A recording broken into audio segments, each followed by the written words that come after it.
प्रधानमंत्री गति शक्ति के शुभारंभ की तीसरी वर्षगांठ पर नई दिल्ली के भारत मंडपम में प्रधानमंत्री गति शक्ति अनुभूति केंद्र पहुंचे प्रधानमंत्री गति शक्ति राष्ट्रीय मास्टर प्लान किए जाने की सराहना की। जम्मू कश्मीर से राष्ट्रपति शासन हटाने का निर्णय लिया गया। केंद्रीय गृह मंत्रालय की ओर से जारी अधिसूचना के अनुसार राष्ट्रपति ने केंद्र शासित प्रदेश जम्मू कश्मीर से राष्ट्रपति शासन हटाने का दिया आदेश। और हरियाणा में 16 तारीख को विधायक दल की बैठक के बाद 17 अक्टूबर को होगा शपथ ग्रहण समारोह। भाजपा सरकार में 2 उप मुख्यमंत्रियों की भी चर्चा।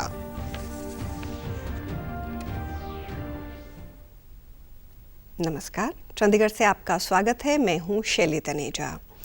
अब समाचार विस्तार से।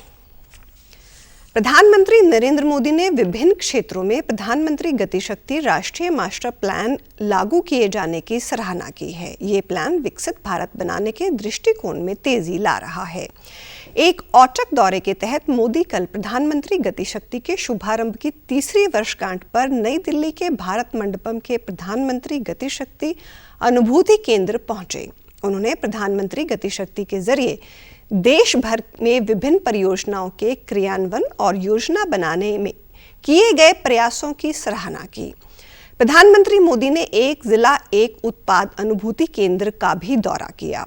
उन्होंने देश के विभिन्न जिलों के उत्पादों के चयन, ब्रांडिंग और उन्हें बढ़ावा देने में मदद करने की इस पहल की सराहना की।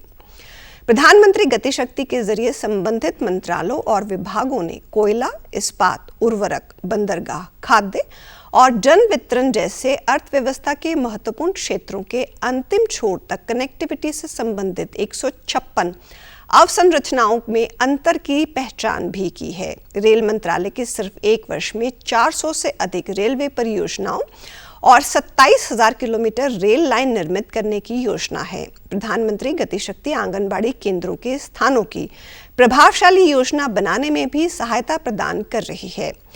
राष्ट्रीय मास्टर प्लान में 10 लाख से अधिक आंगनबाड़ी केंद्रों का खाका तैयार किया गया है। राष्ट्रपति द्रौपदी मुर्मू अल्जीरिया के दौरे पर हैं। राष्ट्रपति आज अल्जीरिया के राष्ट्रपति से मुलाकात करेंगी। राष्ट्रपति भारत अल्जीरिया आर्थिक मंच को भी संबोधित करेंगी। इसके अलावा राष्ट्रपति अल्जीरिया के महत्वपूर्ण सांस्कृतिक और ऐतिहासिक स्थलों जैसे मकाम इचाहिद और शहीद स्मारक का भी दौरा करेंगी। भारत और अल्जीरिया तेल और गैस, रक्षा और अंतरिक्ष सहयोग जैसे रणनीतिक क्षेत्रों सहित कई क्षेत्रों में सहयोग के साथ सौहार्दपूर्ण संबंध साझा करते हैं।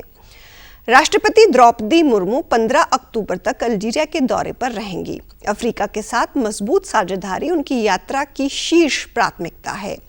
अफ्रीका संघ को 1 वर्ष पहले भारत की अध्यक्षता में G20 का स्थायी सदस्य बनाया गया था। जम्मू कश्मीर से राष्ट्रपति शासन हटाने का निर्णय लिया गया है और केंद्रीय गृह मंत्रालय की ओर से जारी अधिसूचना के अनुसार राष्ट्रपति ने केंद्रीय शासित प्रदेश जम्मू कश्मीर से राष्ट्रपति शासन हटाने का आदेश दिया। जम्मू कश्मीर में मुख्यमंत्री की नियुक्ति के तुरंत पहले राष्ट्रपति शासन लागू किए जाने संबंधित पहले का आदेश निरस्त हो जाएगा। राष्ट्रपति शासन हटाने के आधिकारिक आदेश से केंद्र शासित प्रदेश में सरकार गठन का रास्ता साफ हुआ। जम्मू कश्मीर से राष्ट्रपति शासन 31 अक्टूबर 2019 को अनुच्छेद 370 और 35A को निरस्त करने और क्षेत्र को 2 केंद्र शासित प्रदेशों जम्मू कश्मीर और लद्दाख में विभाजित करने के बाद लगाया गया था। हरियाणा में नई सरकार के गठन के लिए तैयारियां जोरों से चल रही हैं। 16 अक्टूबर को विधायक दल की बैठक होगी, जिसमें हरियाणा के कार्यवाहक मुख्यमंत्री नायब सिंह सैनी को एक बार फिर से मुख्यमंत्री बनाने का प्रस्ताव रखा जाएगा। विधायक दल की बैठक में ऑब्जर्वर बनाए गए अमित शाह और डॉक्टर मोहन यादव शामिल होंगे। सरकार का शपथ ग्रहण समारोह 17 अक्टूबर को होगा। कहा यह भी जा रहा है कि शपथ ग्रहण समारोह में प्रधानमंत्री के साथ बीजेपी शासित राज्यों के मुख्यमंत्री शामिल होंगे। जिस तरह से 36 बिरादरी के लोगों ने बीजेपी को वोट दिया, तो उसी के हिसाब से उनके नेताओं को मंत्रिमंडल में शामिल किया जा सकता है। चर्चा 2 मुख्यमंत्री के नाम पर भी चल रही है। एक अनिल विज जो 7वीं बार अंबाला कैंट से विधायक बने हैं और दूसरा कोई दलित नेता उप मुख्यमंत्री हो सकता है।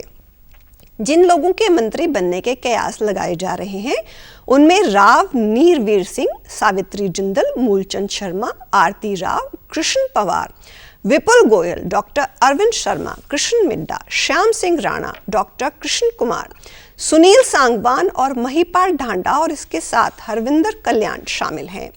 इन मंत्रियों के बारे जानकारी अगर देखी जाए तो कयासों के आधार पर है। फाइनल लिस्ट का नाम आला कमान ही तय करेगा।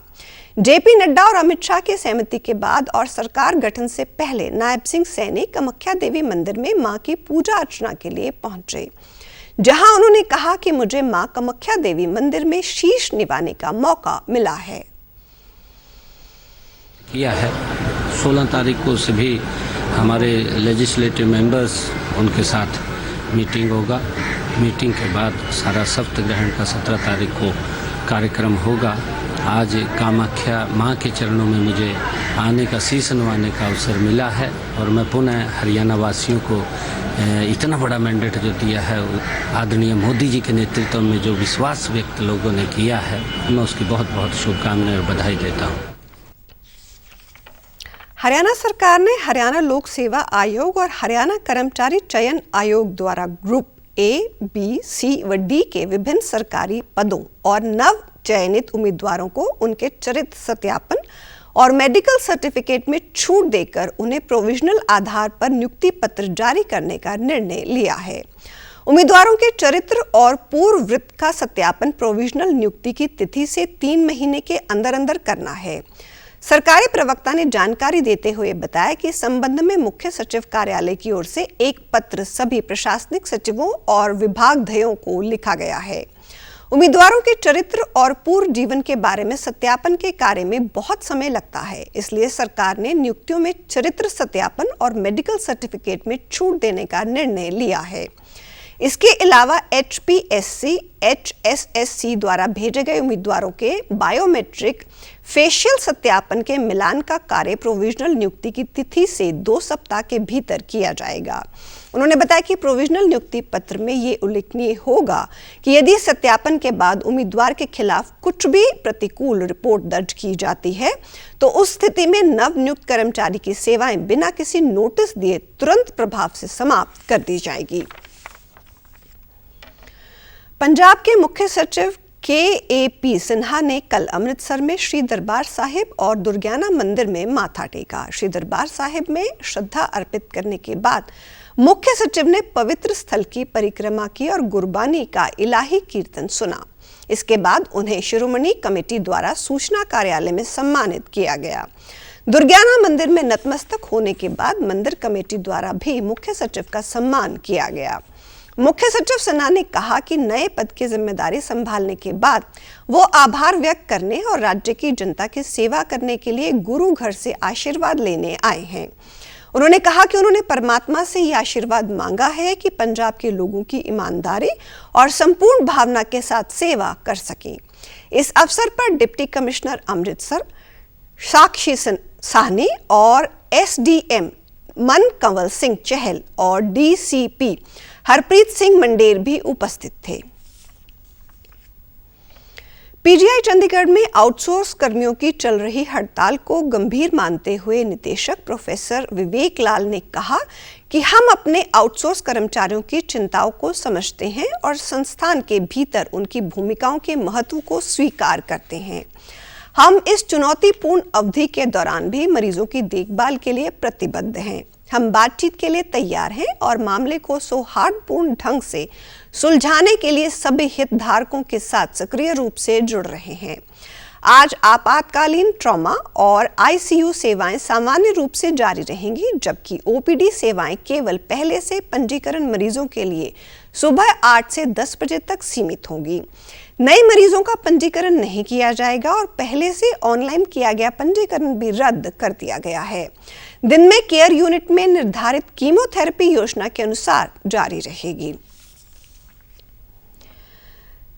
प्रधानमंत्री इंटर्नशिप योजना के अंतर्गत आवेदकों के लिए शनिवार को इंटर्नशिप पोर्टल खोले जाने के बाद 1.5 लाख से ज्यादा आवेदकों ने आवेदन किया। इंटर्नशिप के लिए 193 कंपनियों ने अवसर प्रदान किए हैं।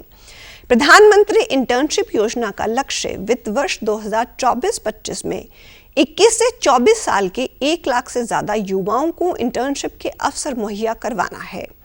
सरकार का मकसद इन इंटर्नशिप के तहत भारत की शीर्ष कंपनियों द्वारा 5 साल में 1 करोड़ युवाओं को कौशल प्रशिक्षित करना है।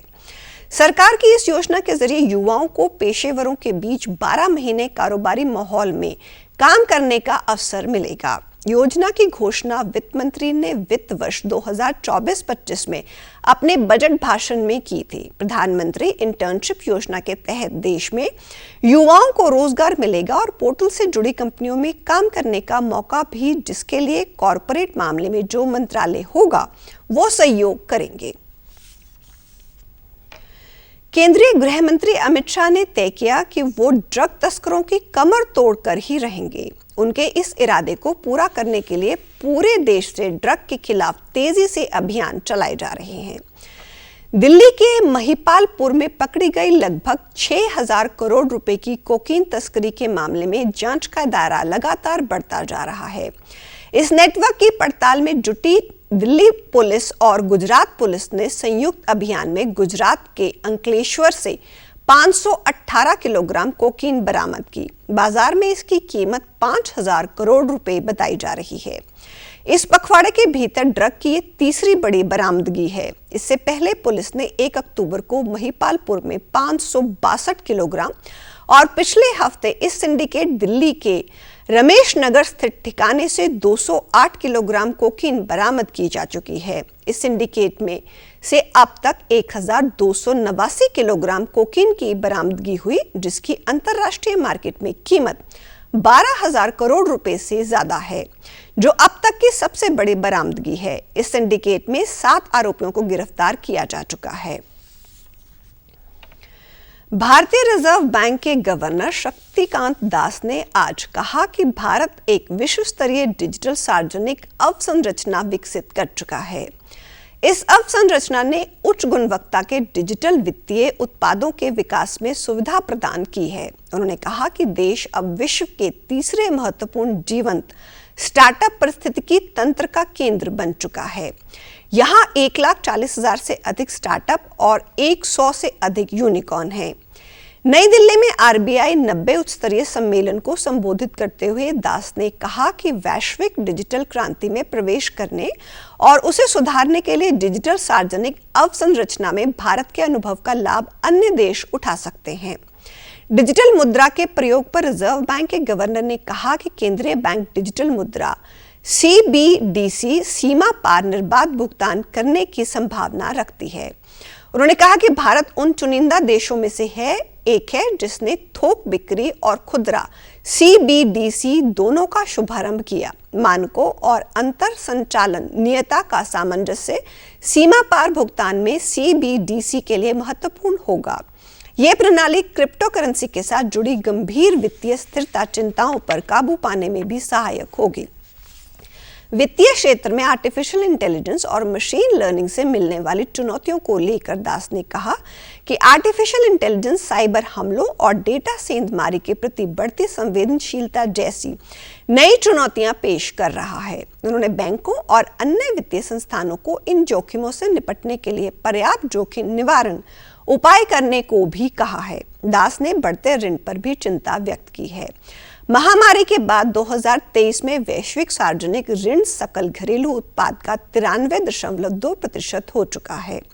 इस ऋण का 2029 तक सकल घरेलू उत्पाद का 100% तक बढ़ जाने की संभावना है। उन्होंने कहा कि बड़ी अर्थव्यवस्था वाले देशों में ऋण और सकल घरेलू उत्पाद के अनुपात में वृद्धि की प्रवृत्ति दिख रही है। इसके व्यापक वैश्विक अर्थव्यवस्था की स्थिरता और उसके नकारात्मक विस्तार को लेकर चिंताएं भी बढ़ रही हैं।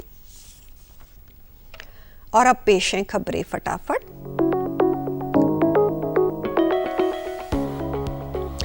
नई दिल्ली में 5वीं वैश्विक मानक संगोष्ठी के उद्घाटन सत्र को संबोधित करते हुए केंद्रीय संचार मंत्री ने कहा कि 5G रोल ओवर से 2040 तक अर्थव्यवस्था में 450 मिलियन अमेरिकी डॉलर का निवेश होने की उम्मीद। अरुणाचल प्रदेश के राज्यपाल लेफ्टिनेंट जनरल कावल्या त्रिविक्रम ने प्रणायक कल भिवानी में 2 राज रीफ वेटरन सोल्जर फैमिली के 10वें पूर्व सैनिक मिलन समारोह में बतौर मुख्य अतिथि की शिरकत। अगले वर्ष ISSF जूनियर विश्व कप की मेजबानी करेगा भारत। अंतर्राष्ट्रीय निशानेबाजी खेल परिसंघ के अध्यक्ष लुइसानो रोसी ने इसकी की पुष्टि।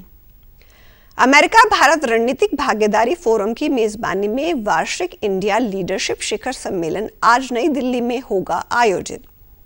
और आप हमारे समाचार YouTube channel DD news Chandigarh, Facebook DD news Chandigarh और social media X DD news CHT पर भी देख सकते हैं। इसी के साथ चंडीगढ़ से समाचारों का सिलसिला समाप्त होता है। नमस्कार।